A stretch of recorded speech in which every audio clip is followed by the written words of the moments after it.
So welcome everyone. Let's start with our today's lecture. Our next topic is fatigue.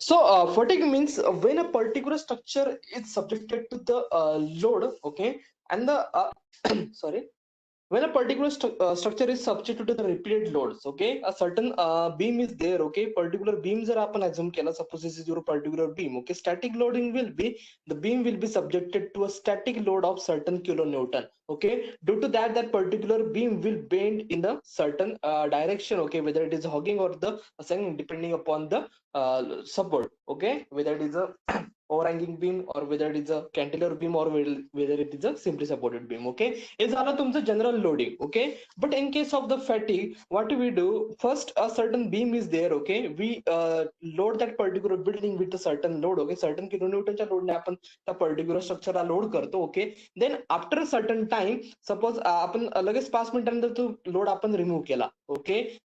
At first, when the particular load is loaded on that particular beam, it will bend in a certain quantity, okay. When the particular beam when the particular load is removed, it will be go to its original shape, okay. Similarly, when again that particular loading is again that particular load is loaded on that particular beam, again that particular beam is going to bend in the certain at a certain quantity, and again when that particular load is removed, again it going to regain its original shape, okay. असं numerous time केल्यानंतर जो load होतो त्याला आपण fatigue म्हणतात, okay. Fatigue loading is when the particular structure is loaded and unloaded at a certain interval, okay, with the number of cycles, okay. अशा number of cycles of loading as well as the unloading will be there, and due to what happens due to that, suppose a certain beam is there, okay, that beam is capable of carrying a load of the 500 kilonewton, okay. If that particular beam is loaded with the 500 kilonewton, it will not fail. The lifespan of that particular beam is suppose 50 years, okay. 50 वर्षापर्यंत जर तुम्ही एक static load देऊन ठेवला, that is 500 kilonewton on that particular beam, that beam is not going to fail, okay. But if all the parameters are kept same, okay, same beam घेतला आपण, same number of reinforcement bar घेतले, same particular cross section of the beam घेतला, but if that particular beam is subjected with a cyclonic loading, okay, if that particular beam is subjected to the cyclic loading, means a certain 500 kilonewton is loaded for the 5 minutes, then it is removed for the 5 minutes, another 5 minutes साठी परत तो लावला जाईल, त्यानंतर परत तो काढला जाईल, असं number of times केल्यानंतर in that case that particular beam will fail earlier than that particular 5 years. असं जर आपण अनलोडिंग लोडिंग करत राहिलो 500 kilonewton ची on that particular beam, then that particular beam is going to fail within the 10 years समजा, okay. Or even in some of the cases 10 year, in that particular 10 year that beam is going to fail. In some of the cases, even suppose a particular beam is there, okay, yeah, beam वरती suppose the capacity of this beam is 100,000 kilonewton, okay. It is capable of carrying the 100 kilonewton load without any failure. कोणत्याही failure शिवाय तो particular जो काही beam आहे, it is able to carry that particular load for the 20 years suppose. But if the cyclic loading is there, means 100 kilonewton समजा, but if the particular beam is subjected to the cyclic loading of the suppose 500 kilonewton जर आपण cyclic loading that particular structure दिले, म्हणजे 500 kilonewton load दिला 5 मिनिटासाठी, परत तो 5 मिनिटासाठी काढून घेतला, परत 5 मिनिटासाठी डबल दिला, ओके. असं सायक्लोनिक म्हणजे रिपीटेड लोड जर आपण दिला, in that case that particular beam will fail, okay. Again, for the same beam is capable of carrying a 100 kilonewton load, okay. 100 kilonewton static load carry करण्यासाठी that particular beam is sufficient, it will not fail. But the same beam will fail if we are going to provide a cyclic loading of the 500 kilonewton or the repeated load of the 500 kilonewton. Therefore, when a particular structure is subjected to the cyclic loading or the repeated load, in that case a fatigue design should be taken into the consideration, okay. Static design आपण करणारच आहोत की the maximum load is suppose 100 kilonewton, okay. That particular design we are going to follow. But if there is if there is a fatigue loading, means there are repeated loads which are going to act on that particular structure. In that case, we also have to consider for the fatigue design so that the beam will be safe in the fatigue failure also, okay. So that is the importance of the fatigue. If the particular structure is subjected to the repeated loadings, in that case it will fail even before attaining the maximum load capacity of that particular structure.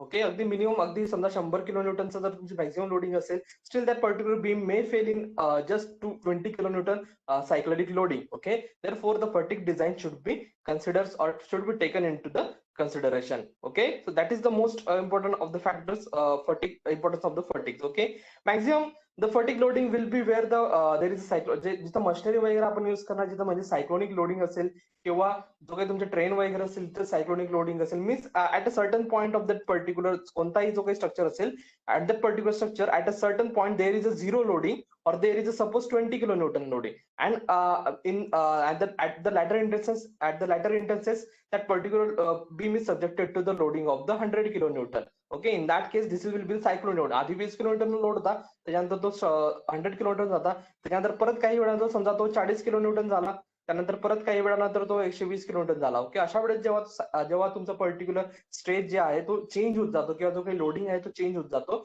In that case, that particular structure will be considered that the particular structure is affected by the fatigue loading. Therefore, we have to consider that structure as a fatigue failure. Okay, so that is the most important point of the fatigue design. कारण जर तुमचं repeated loading असेल, in that case you have to design that particular loading for the certain loadings. Okay, now how do we decide what will be the fatigue load? Okay, fatigue load नेमका किती असेल, that how to design that particular loading. Okay, suppose a particular certain structure is there, okay, which is capable of carrying the 10 kilonewton load, and a particular structure is there and which minimum load is 10 kilonewton and maximum load is 100 kilonewton. एक repeated load चा particular structure आहे, in that case the minimum load is 10 kilonewton and maximum load is 100 kilonewton.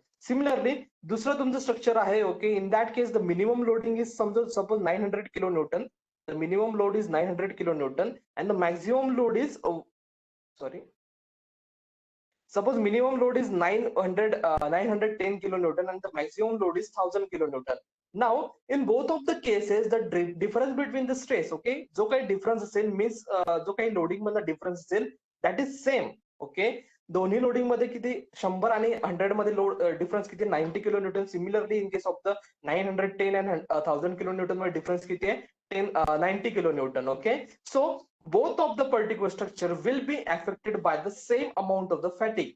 Okay, remember that the particular जे काही loading असेल that will not depend upon the maximum loading of that particular structure or whatever the loading capacity of that particular structure, rather it will depend upon the difference between the stress. Okay, जो काही तुमचा minimum आणि maximum मधला difference असेल, that difference is way too important than the whatever the value of the load carrying capacity of the particular structure is. Okay, 100 kilo Newton load लावला, 900 kilo Newton load लावला, याच्यामध्ये आणि 10 kilo Newton आणि 100 kilo Newton याच्यामधला जो काही stress difference असेल that is same, that is 90 kilo newton. Okay, therefore both of the beam will be subjected to the same amount of the fatigue. Okay, so that is known as the stress range of the particular structure. Okay, the difference between the minimum and the maximum stress. Okay, लोडिंगच्या ऐवजी आपण obviously stress घेणार, cause the stress factor is more suitable और more appropriate for the calculation. Okay, obviously loading जी असते तुमची that particular loading will be horizontal loading असेल, vertical loading असेल, लॅटरल लोडिंग असेल तुमची. ओके, लॉन्जिट्युडनल लोडिंग असेल और द incline loading असेल. Okay, so in that case it doesn't become inefficient to calculate the load. Okay, so rather calculation of the minimum by consideration of the minimum and the maximum stress will be very much easier for us and the appropriate for us. Okay, जो काही stress असेल minimum आणि maximum stress instead of the loading will be taken. Okay, so stress range is the difference between the probable minimum and the maximum stress applied on that particular loading in the particular fatigue structure. Okay, त्यालाच आपण stress range म्हणतो. Maximum minimum किती stress तुमचा apply होणार आहे आणि maximum किती stress apply होणार याच्यामधला जो काही डिफरन्स असेल that particular difference will be stress range. Okay, और that is also known as the fatigue loading. Okay, नेमकं किती फॅटिग लोड तुमच्या पर्टिक्युलर जे काही स्ट्रक्चर आहे त्याच्यावर अप्लाय होणार आहे. Okay, that is also known as the stress range. Okay, that particular stress range will be use for the design of the any structure for the fatigue or check for that any structure for the fatigue. Okay, suppose a particular structure is subjected to the 1 kilonewton load and the maximum minimum 1 kilonewton per mm square घेऊ आपण, 1 kilonewton per mm square stress and the maximum loading is suppose 100 kilonewton per, maximum stress is 100 kilonewton per meter square. Okay, another second particular structure is there in which case the minimum stress is suppose 100, okay, 100 kilonewton per mm square and the maximum loading is suppose 120 kilonewton into meter square. Now whenever we are going to design the both of the structure, जेव्हा आपण दोन्ही structure design करणार, in that case the first structure will be more it is more probable that the particular first structure will fail in the fatigue rather than the second structure, cause here the stress region is only 20 kilonewton, or the difference between the minimum loading and the maximum loading is 20 kilonewton, whereas in this particular case the difference is almost 99 kilonewton, that is 99 kilonewton. Therefore the first structure is more probable of failing in the fatigue rather than the second structure. Therefore जो काही तुमचा stress असेल, that is maximum किंवा minimum stress, that is not important. What is the difference between both of them, that defines how the particular structure is how much that particular structure is probable of failing due to the fatigue loading. Okay, so remember that particular point. कारण काही जण म्हणतात की आपलं कसं particular structure जर समजा 10 kilometre load असेल तर ऑब्विसली तो पर्टिक्युलर स्ट्रक्चर फेल नाही होणार, पण त्याच स्ट्रक्चरवर समजा तुम्ही 100 किलोमीटर लोड दिला तर obviously as the loading is higher, therefore that particular second structure will be more prone to the failure due to the fatigue, whereas in case of the in case of the fatigue, that maximum loading doesn't have very much of the weight. Okay, the difference between both of them, that is what is going to that is what is going to define the failure pattern of that particular structure. Okay, so that is the stress range, which is the difference between the maximum and the minimum loading of that particular structure. Okay, next is what are the various types of this fatigue sources. Okay, कशामुळे आपण fatigue जो काही fatigue loading असेल, that is made going to act on that particular structure. Okay, this help us in designing the particular structure for that particular fatigue loading. Okay, first one is obviously the fluctuating live loads. Okay, dead loads are constant. Okay, self weight of that particular structure or the load of that particular slab, okay, or the other loading on that particular structure will be always static. Okay, समजा तुम्ही जो particular column घेतला, on that particular column, okay, the load जो काही असेल तुमचा, that will be constant. Okay, dead load will be always constant, whereas the live load will be fluctuating. Live load will be minimum or the maximum at a certain point. Okay, आपलं जर तुम्ही particular समजा slab design करत असणार, if it is a college slab, okay, एक college classroom आहे तुमची. Okay, जेव्हा त्या पर्टिक्युलर कॉलेज क्लासरूम मध्ये फुल असेल, the number of students are present or the lecture are taking, जे काही लेक्चर आहे ते घेतले जात आहे, in that case the live load will be maximum on that particular slab. Okay, but समजा एक पिरियड संपला तुमचा, if there is there is a recess, in that case that particular structure जो काही पर्टिक्युलर तुमची क्लासरूम होती, there are no humans are there, therefore the live loads will be zero. Okay, in that particular structure the live load will be zero. Therefore जो live load तुमचा समजा आधी 50 kilometre होता, at the end of the particular when the recess is there, as there is no human there, therefore that particular live load is going to be zero. आणि असंच प्रत्येक लेक्चरला आणि प्रत्येक डिस्कसला होत जाईल. दररोज हा तुमचा पर्टिक्युलर जे काही सायकल आहे तो अप्लाय होत जाईल. लेक्चर झालं की लेक्चर चालू असताना तुमचे particular live load will B maximum, lecture संपलं की तुमचं live load will be minimum. So this particular pattern will be throughout the particular whatever the your semester is. Okay, जो काही सेमिस्टर पिरियड असेल त्याच्यामध्ये थ्रूआउट द असा pattern apply होईल. Means that particular slab is going to be affected by the cyclic loading or the repetitive loading due to the live load. Okay, that live load is the weight of our particular students. Okay, so in the particular case first is obviously जो काही तुमचा फटीगचा source असेल, that will be obviously live load. Okay, which is going to fluctuate depending upon the presence of that particular students or the people on that particular floor or the particular structure. Similarly जे public असतील तुमचे, okay, public वगैरे जे काही building असतील किंवा तुमचं residential building असेल त्याच्यामध्ये सुद्धा आपण सेम अप्लाय करू शकतो. The main factor about the live load is as the live load is minimum considering the particular structural जे काही डिझाइन असेल त्याच compared to the live load असतो, the difference or the stress range of the live load is way too minimum. Therefore maximum times in case of the live load that particular structure is safe in the fatigue. Okay, in case of the fluctuating live load that particular structure is safe in the fatigue. Only in case of the certain instance. Okay, जो काही तुमची classroom असेल, क्लासरूमच्या याच्यावरती तुमचे table वगैरे use केलेले असतात. Okay, आणि एकूणच बिग स्ट्रक्चर असेल त्यामुळे दॅट पर्टिक्युलर स्ट्रक्चर इज जे काही डिझाईन केलेलं आहे ते खूप हायर लोड साठी डिझाईन केलेलं असते. Compare to your. त्यामुळे तुमचे जे काही 60-70 स्टुडंट्स आहेत त्याच्याने त्याच्या लाईव्ह लोडने काही जास्त फरक त्या पर्टिक्युलर स्ट्रक्चरवरती पडत नाही. ओके, जो काही तुमचा पर्टिक्युलर रिपिटेटिव्ह लोड ऍक्ट होणार आहे. But in case of the stadium, suppose आपण स्टेडियम जर कन्सिडर केलं, इन दॅट केस स्टेडियमचे जर तुम्ही कन्सिडर केलं, whether it is cricket stadium, football stadium, कोणते स्टेडियम कन्सिडर केलं, त्याचे जे काही तुमची सिटिंग अरेंजमेंट असते, on that case the low cost जे काही तुमची ओनली जे काही तुमचे जो तुमचा स्लॅब असेल तुमच्या सिटिंग अरेंजमेंटचा, त्या स्लॅब वरती फक्त तुमचा live load is a main factor.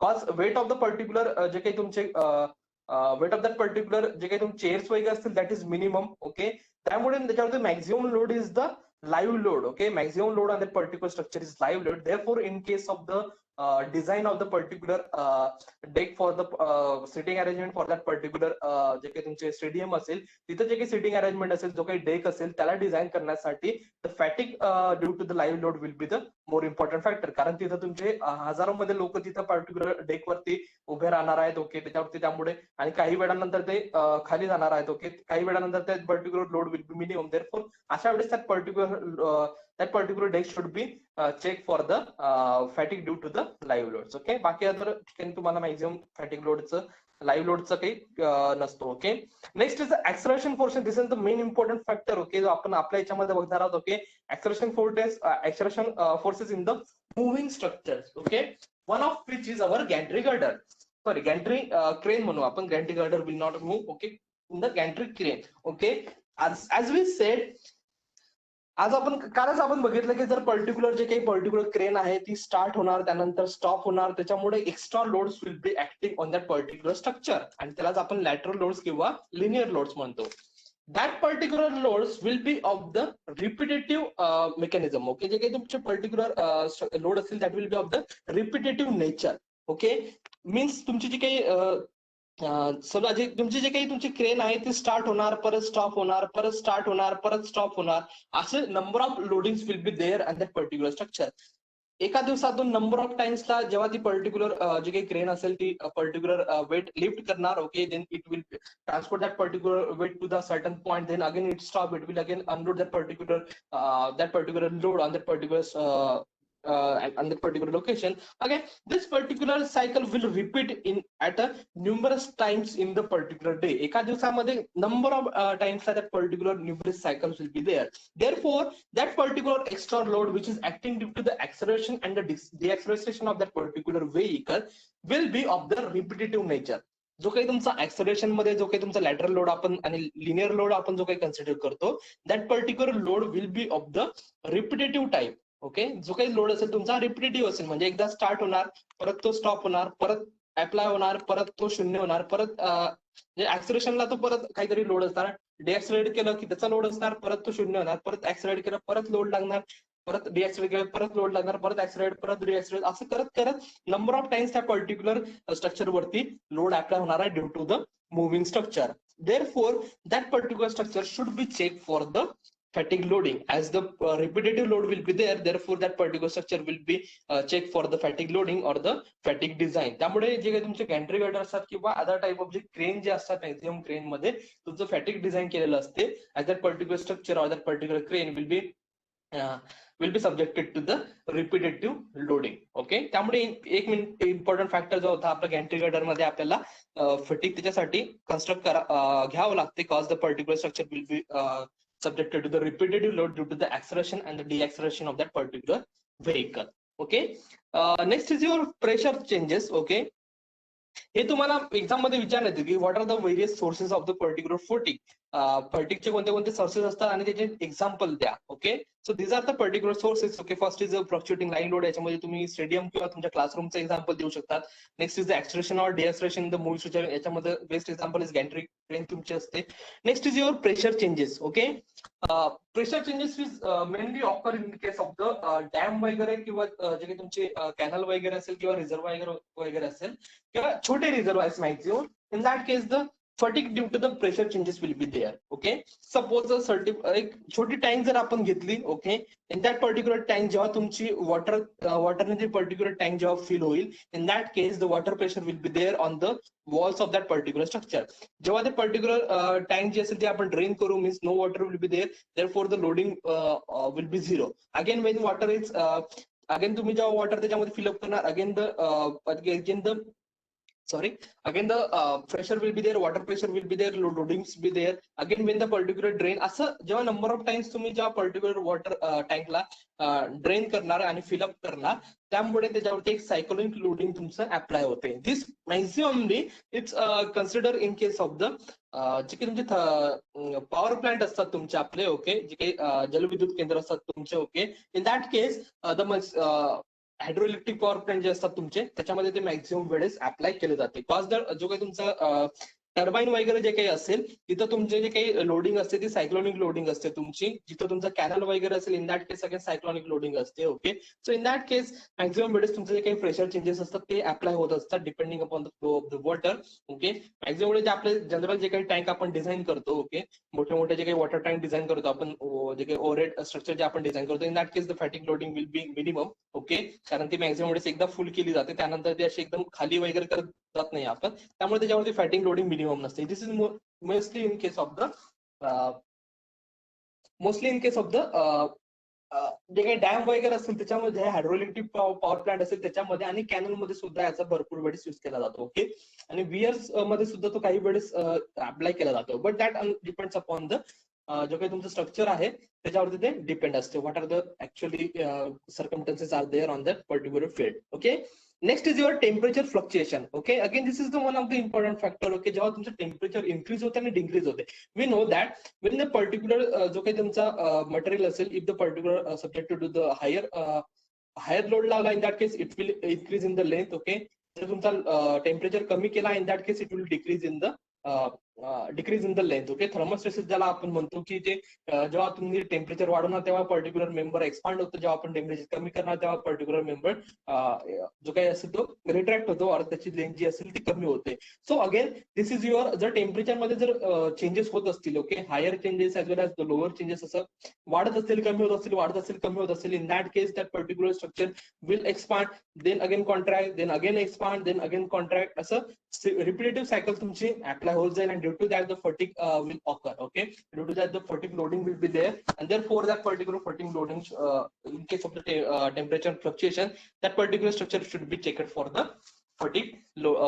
Okay, similarly mechanical vibration जर तुमचं मशिनरी वगैरे असेल तर ऑब्व्हियसली त्याच्यामुळे जे काही व्हायब्रेशन होतात त्याच्यामुळे सुद्धा रिपीटेटिव्ह लोडिंग अप्लाय होते. ओके, मॅक्झिमम जे तुमचे मोठे मोठे जे इंडस्ट्रियल बिल्डिंग असतात त्याच्यामध्ये रिपीटेड लोडिंग अप्लाय होते. जिथे मोठे मोठे मेकॅनिक इक्विपमेंट्स असतात त्याच्या रिपीटेटिव्ह लोडिंग अप्लाय होते. जे काही तुमचं वेट वगैरे उचलणं किंवा जे काही तुमचं समजा हॅमर वगैरे असेल, इन दॅट केस मॅक्झिमम जे मोठे मोठे हॅमर्स असतात तुमचे, ओके, सपोज हा तुमचा base of the particular structure असेल, okay, on this case the hammer will there, okay, which is going to जो काही तुमचा पर्टिक्युलर मेंबर असेल याला हॅम म्हणजे तर या ठोकण्याचं जे काही असेल तो काम करतो. Okay, therefore in that case that particular hammer is going to drop at a certain time. Okay, then again it is going to lift up, again it is going to drop at a certain time, असं number of वेळेस तो particular hammer drop होणार.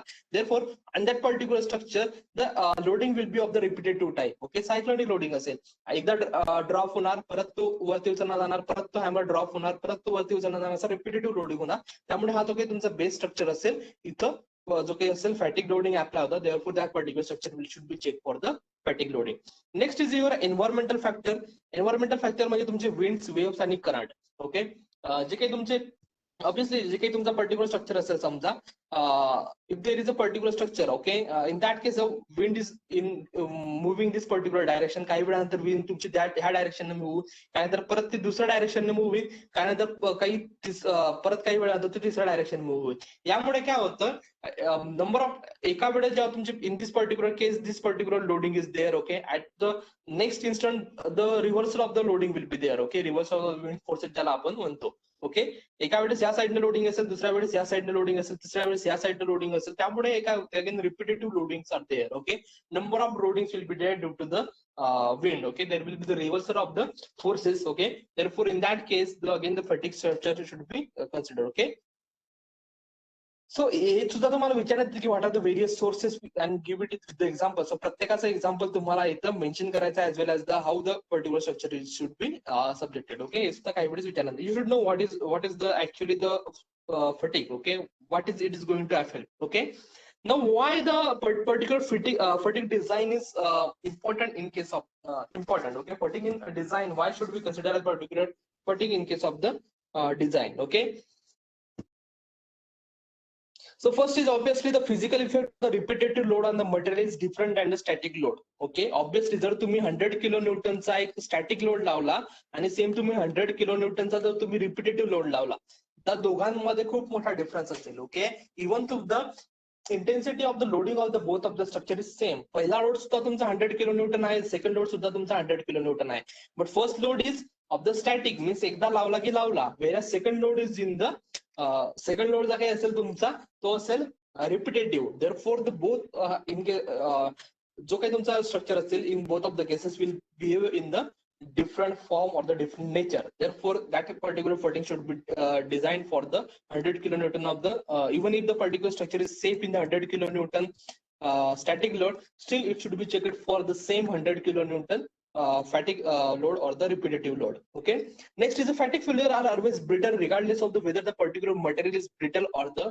ductile. This is the most important factor. Okay, आपण fatigue का आपण ignore करत नाही, का आपण इग्नोर करतो आणि त्याच्यामुळे फेल्युअर होतात? कारण जो काही फॅटिक फेल्युअर आहे this is not of the ductile failure. Okay, आपलं जो काही तुम्ही आपण बीम वगैरे डिझाईन करतो आपण त्याला आपण ऑलवेज इधर बॅलन्स सेक्शन डिझाईन करतो और आपण अंडर रिन्फोर्स सेक्शन डिझाईन करतो. आपण कधीही त्याला ओव्हर रिन्फोर्स सेक्शन डिझाईन करत नाही. का? कारण जर आपण ओव्हर रिन्फोर्स सेक्शन डिझाईन केला in that case that particular structure is going to fail in the brittle manner. Okay, rather than the ductile manner. Okay, means तो बेंड होणार नाही, तो डायरेक्टली फेल होणार. Similarly in this particular case काय होतं तुमचं fatigue मुळे, we know that if the particular load is acted तो बेंड होतो, त्यानंतर परत त्याचा ओरिजिनल शेप फॉर्म होतो, परत बेंड होतो, त्यानंतर परत ओरिजिनल शेप फॉर्म होतो. This is our effect due to the repetitive loading. But when that particular structure is so weak that it cannot sustain the another 100 kilonewton load, suppose the जे काही तुमचा 100 kilonewtonचा load आपण repeat लावलाय, so त्यावेळेस तो मागच्या जे काही सायकल असेल समजा प्रिव्हियस लोडला तो जो काही तुमचा ओरिजिनल शेप आहे तो तर गेन करतो, पण दुसऱ्या वेळेस जेव्हा त्याच्यावरती लोड लावला जातो तेव्हा instead of just buckling it directly fails. Okay, without giving any warning. Okay, instead of buckling it directly fails. Okay, now previous cycle पर्यंत तो पर्टिक्युलर जो काही स्ट्रक्चर होता तो is able to carry the 100 kilonewton load, but in the next cycle अगदी next जेव्हा तुमचा particular load लावणार तेव्हा तोच मेंबर 100 kilonewton लोड घेण्यासाठी सफिशियंट राहत नाही, तो डायरेक्टली फेल होतो. Therefore as the particular structure आपल्याला दिसते की अरे जो काही पर्टिक्युलर स्ट्रक्चर आहे सर्व प्रॉपर आहे, बट नेक्स्ट सिस्टमला डायरेक्टली त्याचं ब्रिटल फेल्युअर होतो, डायरेक्टली फेल होतो without giving any warnings. Therefore the fatigue failure is most important in case of the design. त्यामुळे फटिकचं जे काही डिझाईन असेल तुम्हाला कन्सिडर करावं लागते की if the particular structure is loaded with the repetitive loading, cause it is a brittle failure. Okay, हे तुम्हाला व्हायवामध्ये सुद्धा काही वेळेस विचारण्यात येते की why do we design the fatigue, हे फटिक एवढं इम्पॉर्टंट काय, तर त्यावेळेस त्यांना सांगायचं की फटिक is brittle failure. Okay, fatigue is going to always fail in the brittle manner rather than the ductile manner. Okay, therefore it is not going to give you any kind of the warnings. Okay, it is directly going to fail. Okay, therefore the fatigue failure should be taken into the consideration while designing that particular member, if that particular member is subjected to the cyclic loading or the repetitive loading. Next important factor is mostly the fatigue failure occurs stays below the static elastic strength of the materials. हा एक most important point आहे. बऱ्याच वेळेस काय लोक म्हणतात की जो काही तुमचा पर्टिक्युलर बीम आहे तो 100 किलो, समजा पर्टिक्युलर मेंबर मी कन्सिडर केला. ओके, मी काय म्हणतो की माझा जो काही बीम आहे तो 100 kilonewton लोड जो आहे तो आरामशीर घेऊ शकतो. Okay, as per our particular design our particular structure is going to take up, जे काही डिझाईन आहे ते मी 1000 kilonewton साठी मी कन्सिडर केलेलं आहे. But if that particular structure is loaded with the, मग आपण काय म्हणतो की जाऊ द्या, जर समजा लोड असेल 100, मग ठीक आहे, मग 800 kilonewtonचा समजा जर लोड मी रिपीटेटिव्ह लोड लावला तर कशाला फेल होईल. मी जर पर्टिक्युलर जे काही स्ट्रक्चर असेल तुम्ही 100 kilonewtonला डिझाईन केलेला आहे, त्यामुळे जर समजा मी 800 kilonewtonचा लोड लावला which is below, which is lower, which is less than the 2000 kilonewton less than the original load. Therefore, I am kind of the assured that obviously 100 kilo, if the particular member is capable of sorry, the particular member is capable of taking the 100 kilonewton load, then obviously it can take the repetitive load of the 800 kilonewton असं आपण assume करतो, but that is not the or in a situation, in most of the cases, even if the particular structure is capable of resisting a larger load, way much larger load, it can fail to the way much lower load. अगदी 50 अगदी 200 किलोन्यूटनला सुद्धा particular structure fail होऊ शकते if the particular repetitions are number of repetitions are that much higher. Okay, therefore that is important factor की बऱ्याच वेळेस काय designer काय करतात की जर 100 किलोमीटर 100 किलोमीटरचा माझा मी कन्सिडर केलेला आहे, तर 800 किलोमीटरने काय होणार आहे किंवा 500 किलोमीटरने काय, 500 तर खूपच आहे, अर्धाच आहे माझ्यापेक्षा. ओके, 1000 किलोमीटरला डिझाईन केलेला आहे मी आणि माझा पर्टिक्युलर जे काही लोडिंग असेल that is only 500 kilometre. therefore it should be able to sustain that particular 500 kilometre loading, but that is not the point. जर पर्टिक्युलर स्ट्रक्चर रिपीटेटिव्ह लोडिंग जर अप्लाय केलेलं असेल आणि जर नंबर ऑफ सायकल्स तुमचे मॅक्सिमम झाले, तर in that case that particular structure is going to fail at a way below the maximum loading. Okay, not just the certain, फक्त काही 100-200 mm नाही, तर अगदी खूप मोठ्या म्हणजे 20% लोडिंगचा सुद्धा पर्टिक्युलर जो काही मेंबर असेल तो फेल होऊ शकतो. Okay, therefore this is the most important again factor that the mostly the fatigue failure occur at the stress way below the static elastic strength of the material. Therefore it should be considered, it should not be taken lightly in the design. Okay, now the type of the fatigue loading. Okay, this is एक just फक्त म्हणजे types तुम्हाला सांगायला पाहिजे म्हणून ते आहे. Okay, the types will be fully reverse, repeated and the fluctuating. Okay, fully reverse means एकदा तुमचा पॉझिटिव्ह स्ट्रेस लावला, नेक्स्ट तुमचा निगेटिव्ह लावला, एकदा तुम्ही पर्टिक्युलर मेंबरला टेन्साईल लोड लावला, नेक्स्ट तुमचा कॉम्प्रेसिव्ह लोड लावला. This will be your fully reverse. आधी तुमचा 100 किलो न्यूटन होता कॉम्प्रेसिव्ह, सेकंड तुमचा लावला 100 kilo newton tensile. Okay, in this particular case when the particular loading is fully reverse, तेव्हा जो काही पर्टिक्युलर स्ट्रक्चर असेल it is maximumly affected due to the fatigue. Okay, जेव्हा तुमचं पॉझिटिव्ह टू निगेटिव्ह म्हणजे reversal of the loading होते, त्यावेळेस particular structure जो असेल तो मॅक्सिममली अफेक्टेड असतो. ओके, बिकॉज इट इज एकदा तुमचा डायरेक्ट वेगळा असतो, पॉझिटिव्ह असतो, एका वेळेस तुम्ही डायरेक्ट त्या पर्टिक्युलर स्ट्रक्चरला ताणता, दुसऱ्या वेळेस तुम्ही डायरेक्ट त्याला कॉम्प्रेस करता. ओके, त्यामुळे जो काही तुमचं मॅक्सिमम फटिंग जो काही इफेक्ट आहे that will B maximum in case of the fully reverse loading. Okay, next is your repeated. Okay, repeated means at a certain point that particular loading will be zero. Okay, next it will be set at a maximum. Okay, समजा एकाच टाइपचं, in case of the reverse repeated loading, the nature of the particular loading will be either compressive or the tensile. एकाच नेचरचं असेल, so it at certain point it will be 0 kilonewton, no compressive, no tensile.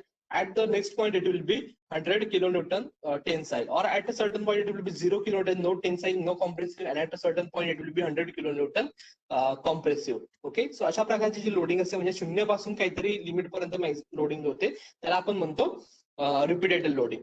Next is your fluctuating loading. ही जी loading आहे that is mostly this is type of the loading which is mostly seen in the particular structure where the certain type of the आधी pressure असतो, त्यानंतर त्याच्यावरती अजून काहीतरी pressure दिला जातो. म्हणजे स्टार्टिंग समजा तुमची असेल at the start the 20 kilonewton loading is there, and at the end the particular load is subjected with the 100 kilonewton loading.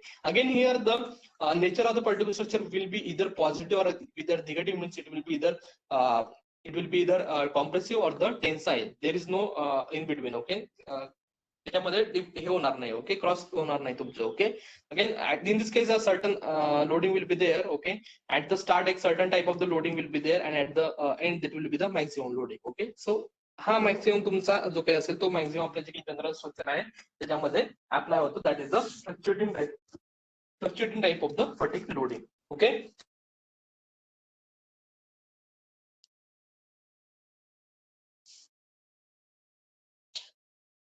Next is your type of the fatigue failure. Okay, in this particular case ठीक आहे, काही तुम्हाला एवढं काही important नाही, still we can see that how the particular structure is going to fail. Okay, first is your obviously mechanical failure only, म्हणजे फक्त तुमचे जे काही फ्लक्च्युएटिंग लोड आहे त्याच्यामुळे जर पर्टिक्युलर स्ट्रक्चर फेल झालं. Okay, in that case it will the mechanical failure. Okay, due to the mechanic जे काही तुमचं लोडिंग असेल, repetitive loading is due to the mechanical action. Okay, जे काही रिपीटेटिव्ह लोडिंग असतात ते मॅक्सिमम मेकॅनिकल ऍक्शन म्हणतात, त्यामुळे त्यांचं जे काही फेल्युअर आहे that will be the mechanical fatigue. Okay, or mechanical fatigue failure. Next is your creep fatigue. Okay, in that case, in the particular structure is loaded with the cyclonic loading, but at a higher temperature, okay, in that case it will be the creep. In this particular case जर काही तुमचं temperature असेल, that will also affect the strength of that particular structure, as well as the cyclic loading will also affect the strength of that particular structure. Therefore it will be the creep footing. Next is your thermomechanical. In this particular case, again the mechanical loading as well as the temperature are cyclic. Okay, here the creep footing आधी याच्यामध्ये difference लक्षात घ्या. Okay, in creep footing it is at a high temperature, therefore the reduction in the stress is there. Okay, higher temperature ला तुमचं जो काही particular strength आहे ती lower होते, तुम्हाला माहिती आहे.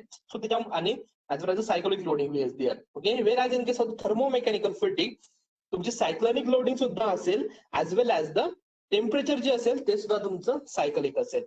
म्हणजेच काय, तुमचे जे काही स्ट्रेस जे काही तुमचे स्ट्रेस आणि स्ट्रेस असेल तो सुद्धा चेंज होईल, as well as the temperature आहे ते सुद्धा तुमचं लोअर किंवा हायर होत जाईल. ओके, and the corrosion म्हणजे तुमचं again corrosion means cyclone loading as well as the corrosion सुद्धा तुमचं असेल. Okay, this is where there is a presence of the chemically aggressive environment, म्हणजे सल्फर अटॅक वगैरे जो होतो तो सुद्धा तिचा असेल. In that case it will be the corrosion failure where the repetitive loading is there, also as well chemically aggressive environment will be there, as well as the next is the low cycle fitting and the high cycle fitting. Okay, with the particular number of cycles, म्हणजे काही repetitive loading जे आपण provide करणार आहे त्याचे जे काही number of cycles असतील हे तुमचे लो असतील, बट लोड मधला जो काही डिफरन्स असेल तो खूप जास्त असेल. Suppose load difference is suppose 1000 किलोन्यूटनचा लोड डिफरन्स असेल, in that case the number of जे काही सायकल असतील त्या मिनिमम सायकलला तो पर्टिक्युलर स्ट्रक्चर फेल होईल. Okay, where as the particular structure is same, जो पर्टिक्युलर स्ट्रक्चर समजा त्याच्यावरती 200 किलोन्यूटनचा जर तुम्ही लोड दिला, in that case the number of cycles will be way much higher than the 100 kilonewton load, कारण तुमचा जो काही लोड आहे तो तुमचा कमी आहे. Okay, therefore again low cycle fatigue failure and the high cycle fatigue failure, then the number of cycles of the particular loadings will be there.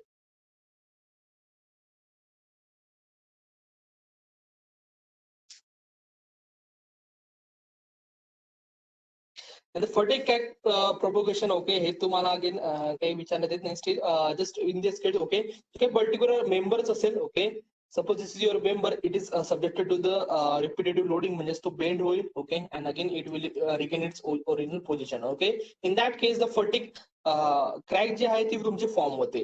Again remember that the particular crack will form at एक स्टार्टिंगला थोडीशी crack form होते. Okay, एकदम small crack असते, दिसत सुद्धा नाही बऱ्याच वेळेस. Okay, this is in case of the most of the time जर तुमची जी काही क्रॅक असेल फॉर्म मध्ये जर पर्टिक्युलर लोडिंग दिलेलं असेल. Okay, that again that particular crack propagates to the त्यानंतर काही दिवसानंतर जर लोडिंग तसंच चालू राहिलं, in that case it will propagate to the certain distance. Okay, again ते त्याच्यानंतर प्रोपोगेट केल्यानंतर अगेन जी तुमची स्टार्टिंग जी असते इथं ती तुम्हाला व्हिजिबल होईल की क्रॅक आहे, पण जी काही तुमचं डेप्थ असेल कितीपर्यंत ती मध्ये गेलेली आहे हे तुम्हाला समजणार नाही.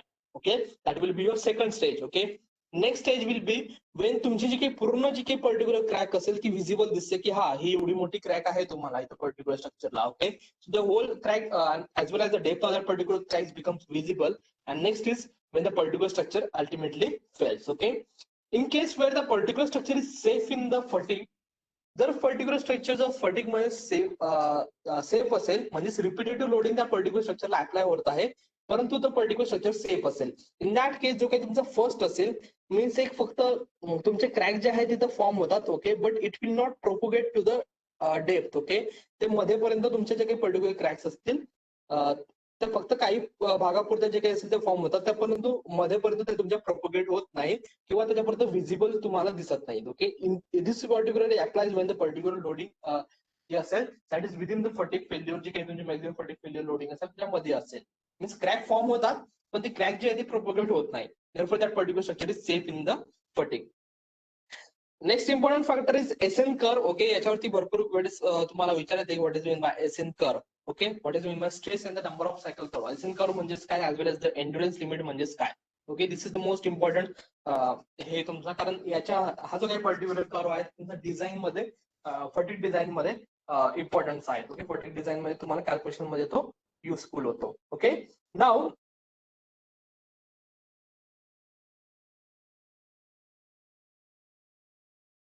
जो काही तुमचा स्टील सेक्शन असेल, समजा आय सेक्शन असेल, टी सेक्शन असेल, एल सेक्शन असेल, त्याचं डिझाईन तुम्हाला जर करायचं असेल फटिगसाठी तर आपण त्याचं टेस्टिंग करतो. ओके, दरवेळेस तुमचं पर्टिक्युलर स्ट्रक्चर जे काही असेल त्याची एक आपण टेस्ट लिमिट ठरवतो की दॅट पर्टिक्युलर आय सेक्शन जो असेल तो मॅक्झिमम किती लोड तुमचा पर्टिक्युलर कॅरी करू शकतो.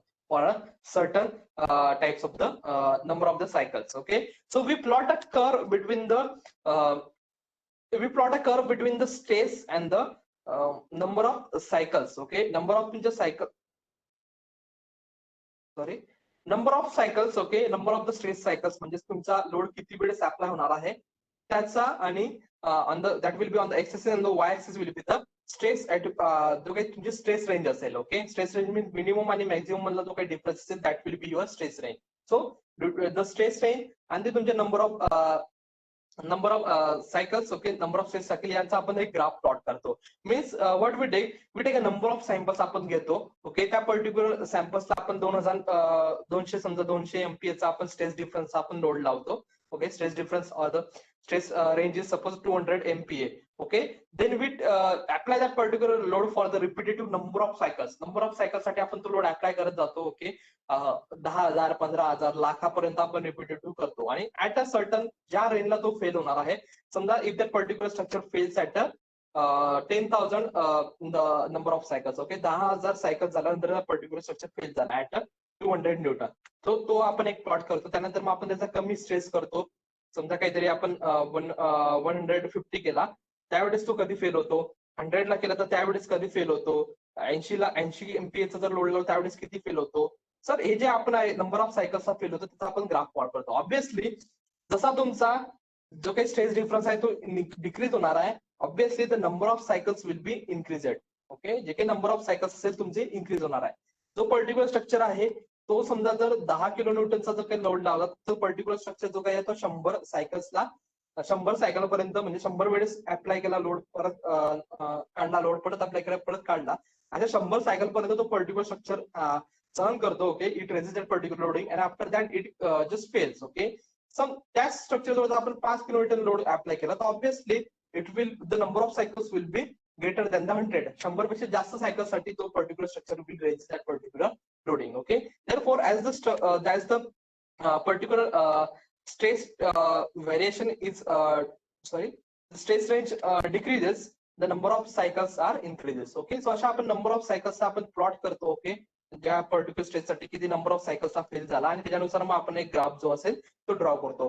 That particular graph is known as the S N curve. Okay, that particular जो काही ग्राफ असेल त्यालाच आपण एसएन कर्व म्हणजे, एस म्हणजे तुमचा स्ट्रेस आणि एन म्हणजे तुमचा number of cycles. Okay, or the S means stress range and N means number of stress cycles. Okay, so मी याच्यानुसार आपण ग्राफ प्लॉट करतो. आणि मग जेव्हा केव्हा आपल्याला पर्टिक्युलर डिझाईन करायचं असेल, suppose we have the particular this is suppose graph for the I section. Okay, now I want to use that particular I section in our particular calculation. Okay, माझ्या particular जे काही member असेल त्याच्यामध्ये मला I section design करायचा आहे. Now from this particular graph, this is standard graph, I know that if the particular structure is loaded with the 100 kilonewton stress range and the particular maximum and the maximum जे काही तुमचे असतील तुमचे समजा 10⁶ असणार. Okay, the maximum number of cycles are 10⁶, म्हणजे इथं तुमचा कुठेतरी प्लॉट असेल. In that case that particular structure is below than the particular जो काही कर्व असेल त्याच्या बिलो असेल, म्हणजेच काय माझा जो काही पर्टिक्युलर मेंबर आहे तो सेफ आहे असं मी कन्सिडर करू शकतो. Okay, if the particular I section is there and our particular member is subjected to the 100 kilonewton loading, but the number of cycles are 10⁷. Number of cycles जे आहे ते 10⁷ आहे. Therefore I can say that it is lying above the particular graph. Okay, therefore it will fail in the fatigue. Okay, so हा जो काही graph आहे तो तुमचा त्याच्यामध्ये यूज करतो की आपण नंबर ऑफ सायकल्स आणि स्ट्रेस रेंज आपण कन्सिडर करतो, आणि त्याच्यामध्ये आपण मग कन्सिडर करतो की if the particular structure is failing or the particular structure आहे तो फेल होणार आहे की नाही. ओके, तर दोघांचं कन्सिडरेशन करून आपण कॅल्क्युलेशन्स करू शकतो. Okay, so this is most S N curve is important in that particular case. Next is your endurance limit.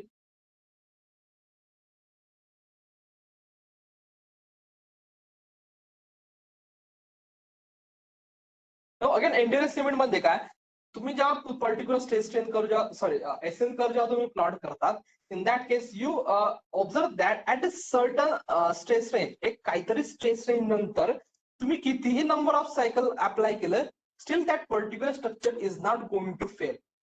जो काही तुमचा मेंबर असेल that is not going to fail. जो काही तुमचा सॅम्पल असेल, तुमचा सपोज आय सेक्शन जर आपण घेतला, तो पर्टिक्युलर आय सेक्शन समजा 490 MPa पर्यंतचा जर तुम्ही स्ट्रेस रेफरन्स आला तिथपर्यंत तो फेल होतो. परंतु त्यानंतर तुम्ही कितीही नंबर ऑफ सायकल इन्क्रीज केल्या, unlimited infinity number of the cycles if you are implying, still that particular structure will not fail. Okay, means at below that particular stress range, even if the number of cycles are applied, in that case that particular structure will not fail. That particular point is known as your endurance limits. तो जो काही particular point असतो तुमचा endurance limits त्याला आपण म्हणतो. म्हणजेच या particular stress range च्या खाली जर तुम्ही कोणताही लोड लावला, suppose if you are the particular structure is going to have the stress difference of the 420 kN stress range, particular repetitive loading त्या particular structure वरती apply होणार आहे. But that particular structure will not fail whatever your number of cycles are there. तुम्ही कितीही 10⁷, 10⁸, 10⁹, 10⁹, 10⁸, 10 infinity cycles जरी लावल्या, still that particular structure is not going to fail for the 420 kN. So ही जी काही तुमची limit असेल की ज्या खाली तुमचा पर्टिक्युलर स्ट्रक्चर कितीही तुम्ही नंबर ऑफ सायकल्स अप्लाय केला, still that particular structure is not going to fail due to the fatigue. Okay, remember that, due to the fatigue, not other factors. Okay, due to the only fatigue मुळे जर तो हे होत असेल, fail होत असेल, in that case that particular limit is known as your endurance limit. Okay, त्यालाच आपण इंड्युरन्स लिमिट म्हणतो. प्रत्येक स्ट्रक्चरला एक इंड्युरन्स लिमिट असेल, प्रत्येक जो काही अँगल असेल, ओके, सेक्शन असेल, त्याला एक इंड्युरन्स लिमिट असेल. मीन्स त्या पर्टिक्युलर सेक्शनला जर त्याच्या खालचा जर तुम्ही स्ट्रेस अप्लाय केला, in that case that particular structure is capable of taking that particular loading. Okay, so maximum वेळेस काय, हा जो कुठे इंड्युरन्स लिमिट तुम्हाला कुठे युज होतो, जिथं तुम्हाला डिझाईन करायचं असते. ओके, जिथं तुम्हाला माहिती की number of cycles are infinite. Okay, किंवा जे काही नंबर ऑफ सायकल्स आहेत ते आपण प्रॉपरली कॅल्क्युलेट करू शकत नाही. Okay, in case of suppose railway section असेल, रेल्वेमध्ये तुम्ही कॅल्क्युलेट करू शकता की समजा 10 ट्रेन या पर्टिक्युलर याच्यावरून जाणार आहेत. ओके, त्यामुळे 10 वेळेस समजा रिपिटेटिव्ह सायकल एका तासामध्ये होणार आहे. Similarly in case of the crane आपण म्हणू शकतो की जे काही क्रेन आहे तो लोडिंगची मॅक्झिमम कॅपॅसिटी काय आहे की एका तासात तो 60 सायकल पूर्ण करू शकतो. म्हणजे 60 वेळेस तो लोड उचलू शकतो, त्यानंतर परत दुसऱ्या ठिकाणी ठेवू शकतो. त्याच्यावरती त्याच्या स्पीड नुसार तो कॅल्क्युलेट करू घेऊ शकत नाही. Means we know that the certain ही जी लिमिट आहे ते आपल्याला माहिती आहे की हा जो पर्टिक्युलर जो काही क्रेन आहे तो समजा 10⁵ सायकलला हे होणार आहे, किंवा जे काही पर्टिक्युलर समजा रेल्वे असेल, रेल्वेचा जो काही ट्रॅक असेल दॅट इज अफेक्टेड, जो काही असेल तो 10 सायकल्स पर आवरला अफेक्टेड होणार आहे. Okay, but in case of the certain structure where it is not possible for us to calculate the जो काही स्ट्रेस डिफरन्स आहे त्याची नंबर ऑफ सायकल्स तुम्ही कॅल्क्युलेट करू शकत नाही.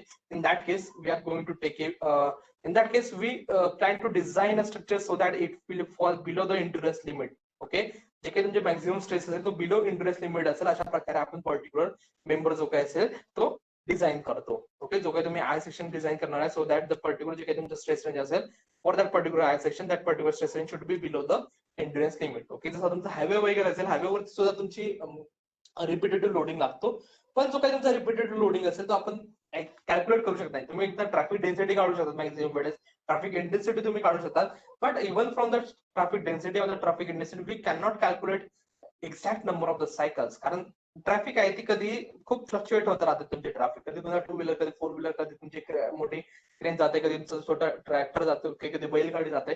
So we can not just estimate that particular number of the times that particular structure is going to be affected by the repetitive loading. Okay, त्यामुळे maximum वेळेस highway मध्ये आपण असं structure design करतो की ज्याची असोसिएशन डिझाइन करतो की so that the endurance the particular stress range is below the endurance limit of that particular structure. त्यामुळे इंड्युरन्स लिमिट खूप इम्पॉर्टंट असते. काही वेळेस तुम्हाला क्वेश्चन मध्ये विचारण्यात येते, त्यावेळेस तुम्हाला हा ग्राफ सुद्धा विचारण्यात येतो की what is mean by endurance limit, show it by the graphs, किंवा एसएन कर्वचा तुम्हाला ग्राफ विचारण्यात येतो आणि याच्यामध्ये तुम्हाला इंड्युरन्स लिमिट्स वगैरे तुम्हाला डिस्क्राइब करतात. सो एक्झाम मध्ये तुम्हाला हा एक फेवरेट क्वेश्चन आहे की what is mean by S N curve and what is meant by endurance limit. त्याच्यामध्ये तुम्हाला ग्राफ सुद्धा शो करावा लागतो. मॅक्झिमम ग्राफ शो करताना तुम्हाला again in case of the फटिकचा तुम्हाला डिझाईन करताना जो की ग्राफ असतो तुमचा लॉगॅरिथमिक ग्राफ असतो. ओके, हे लॉगॅरिथमिक ग्राफ आणि सिम्पल ग्राफ तुम्हाला माहिती असेलच. ओके, जे काही तुमचं व्हॅरिएशन असेल दॅट इज लॉगॅरिथमिक व्हॅरिएशन असतं तुमचं. ओके ओके, लॉग 10 चा तुमचं व्हॅरिएशन असते. So that particular logarithmic graph जो असेल तो तुमचा पर्टिक्युलर एसएन कर्व साठी आपण यूज करतो. Okay, just remember that particular point.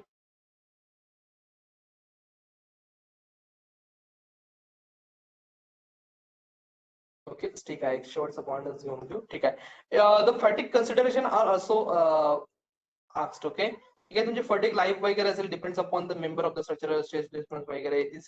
Just एक जनरल आहे की फटिक लाईफ तुमची कशावरती डिपेंड वगैरे असते. ओके,